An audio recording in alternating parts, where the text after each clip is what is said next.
Exam में ये बात बड़ी इंपॉर्टेंट होती है कि हम किसी एक टॉपिक को मल्टीपल सोर्स से पढ़ें।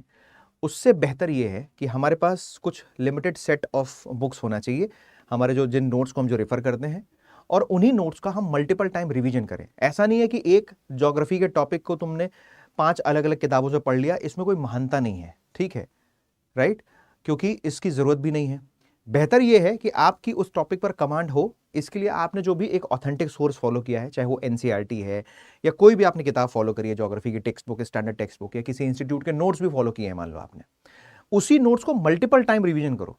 एक टॉपिक को 5 अलग अलग किताबों से पढ़ने के से ज्यादा बेहतर है कि उस एक टॉपिक को, उस एक नोट्स का 5 बार रिवीजन करो। उससे आपकी टॉपिक पर इनडेप्थ कमांड डेवलप हो जाएगी। प्रीलिम्स और मेंस दोनों लेवल पर तुम उससे काम कर पाओगे।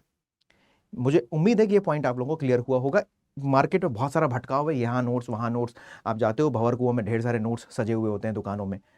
नहीं, सजे हुए हैं, बहुत अच्छी बात है, उनको नोट्स बेचना है, अलग अलग इंस्टीट्यूट के नोट्स आ रहे हैं, लेकिन आप किसी एक ऑथेंटिक नोट्स को फॉलो करो। आप एक दो नोट्स पढ़ोगे तो उससे आइडिया लग जाएगा कौन सा नोट्स बढ़िया है, और उसका ही फिर मल्टीपल टाइम रिवीजन करो।